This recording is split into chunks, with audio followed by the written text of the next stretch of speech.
This is baby Judah, and today we are going to be talking about my birth experience.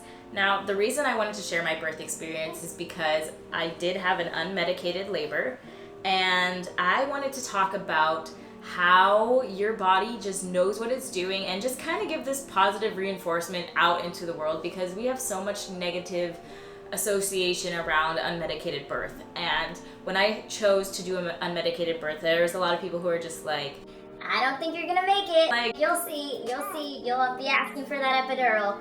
And I just think that, especially in Western American culture, there's just this really strong pull for all this negativity when it comes to birth and surrounding birth. I just want to be like, hey, here's my birth story, and it went how I wanted it to.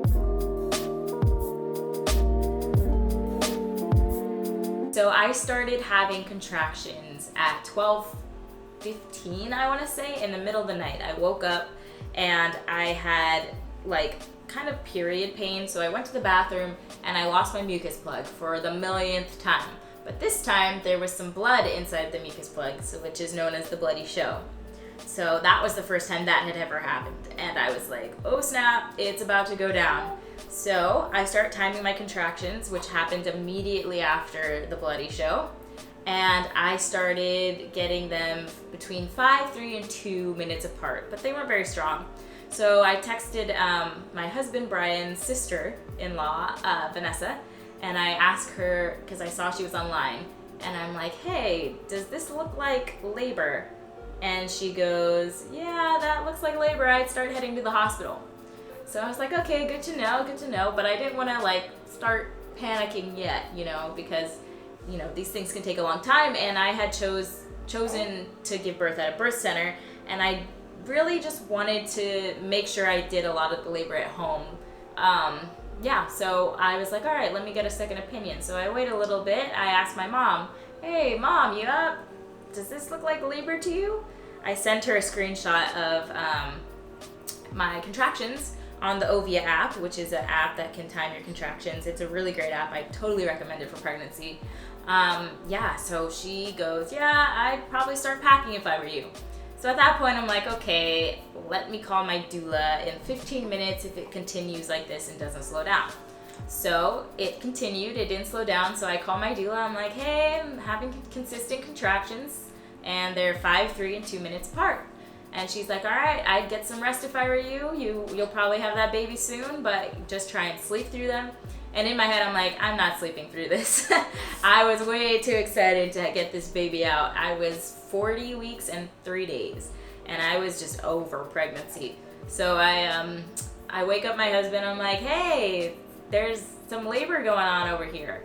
And he's like, oh, interesting. You're still talking to me though. I don't think you should be talking to me if you're in actual labor. It's probably false labor. And I'm like, nope, don't mansplain this to me. Like, I know something's happening. So I call my midwife, and she's like, hey, that's interesting. You lost your bloody show, blah, blah, blah. How about you come in at like 2:30 and let me know if you're still feeling these contractions, if they're getting stronger, and I can check your cervix. And for me, I really didn't want to get a cervix check. I was kind of, I don't know. I just don't like invasive stuff like that.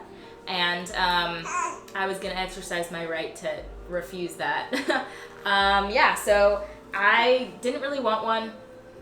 I didn't want to go in too early because I didn't want to be sent home. So I was like, hey, can I just call you back when I feel like I'm ready to like come in? And she's like, sure, yeah, go ahead, whatever you want. So I was like, cool. My birth center is super chill. Loved my experience there. So I started having contractions again.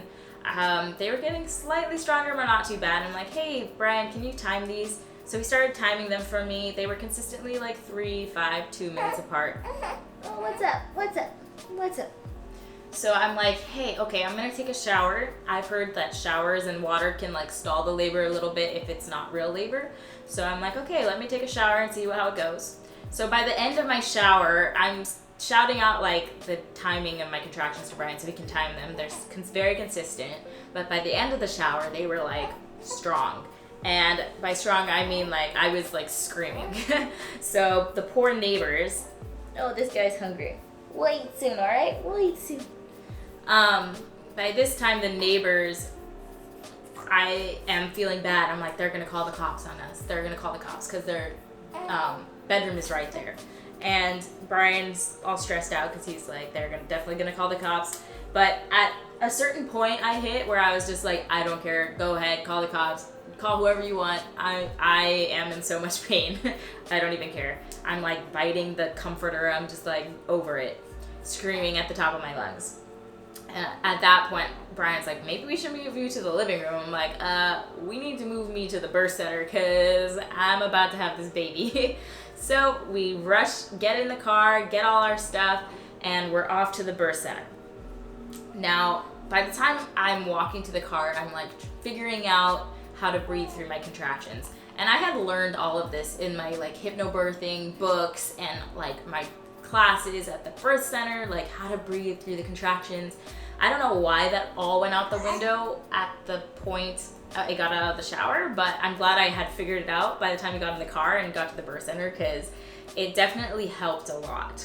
It was less painful when I wasn't so tense and like just like screaming through everything, and it was just a lot more manageable. And by the time we got to the hospital or to the birth center, the door was locked, so we had to wait outside for a few minutes, and I had nothing to like grab onto or like scream into, so I was just like, praise the Lord, I learned how to breathe through them in that moment, because it would have been pretty bad otherwise. Anyway, the midwife finally comes down. She lets us into the building. She does the fetal monitoring thing. I was feeling very pushy at that point, but it still wasn't like time yet, I could tell. She checked my cervix and she's like, all right, you're 6 centimeters dilated. And initially I wasn't sure if I wanted her to tell me how dilated I was, just because, you know, I didn't want it to mess with my head. Like, oh, you're in so much pain and you're only 1 centimeter dilated. So I was like, I don't know if I want to know. And she's like, you might want to know. And I was like, okay, that must mean it's farther along than I think. And it was 6 centimeters. So I finally got in the tub. I want to say an hour after I got there, because she did the fetal monitoring, and then she wanted to make sure I was hydrated enough. So I was just like sitting on the toilet, drinking water, hoping the baby I didn't have him in the toilet. Thankfully, you weren't born in the toilet. But as soon as I got in the tub, I threw up 3 times. And that's how I knew it was transition, because every book I was reading, it was like, you throw up around transition. And I was like, all right, it's getting close. It's game on. Like, this is where I need to get in my mental space. Because that was what I was most afraid of, was transition. Because it's the hardest part of the labor. You just feel like you want to give up. And that's how you know it's almost over. So I'm like, all right, I can do this. But I didn't feel like I could do it. I think at one point I was even like, I can't do this anymore. And my doula was like, you don't really have a choice. So yeah, I was just breathing through those contractions, and then when I started to feel pushy, I would push with the contraction. And it wasn't so painful, the pushing part. It was more like a relief until his head started to come out. Then it was pretty dang painful, and just, you know, that ring of fire feeling that they talk about definitely is a thing. But they kept saying like, oh, he's coming, like I can see his head, like I could feel his head. And I just was like done. I was like, he needs to come out. He was just like sitting there. I was like, nope. So I pushed him out, and I caught him myself, which is awesome. And it was just like crazy. As soon as he came out, I was like, oh my gosh, like my face was like, I don't know what I was thinking. Like my husband's like crying, and I'm just like, I did it. Like, did y'all see that? Because I'm not going to be doing it again. And it's funny, my doula said that I looked like I was surprised that a baby came out of the pregnancy. But it was just such a crazy moment, and the oxytocin that like goes through you after you deliver is so crazy. And I was just like so relieved to not be pregnant anymore. And yeah, that's my crazy birth story. It was a 5-hour labor, which is super fast for a first labor. So I'm kind of scared for my other babies if the Lord decides to give me more children. But yeah, that's my birth story, and I hope you guys enjoyed it, and that you realize that your body knows what it's doing. That's the biggest thing I took away from my birth story, is that my body knew exactly what it was doing, and I just trusted my body. I didn't have anyone tell me when to push, when not to push. I just went with the flow. I was listening to myself, and it definitely paid off, and it was a very uncomplicated birth, and there was no point where the labor was stalling. It just was very by the book. And I know that's not the case for everybody, but I just want to put this positive birth story out there so you guys know that that might be the case for you if you're looking to have kids, and not to be scared of unmedicated birth, because our bodies were meant to do this. And we honestly, when we do all of these medical interventions, that's what a lot of the time slows the birth down and causes the baby's heart rate to drop, things like the epidural and all of that stuff. So I just want to say there's nothing to be afraid of. I know it's painful, but childbirth is going to be painful regardless of what you do.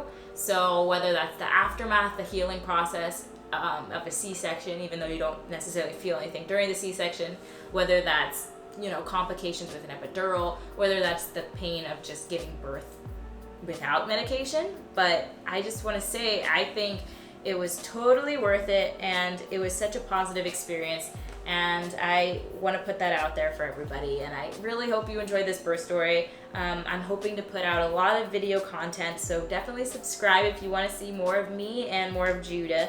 But this guy's getting hungry, so I'm gonna let you guys go. You guys have awesome days. Bye.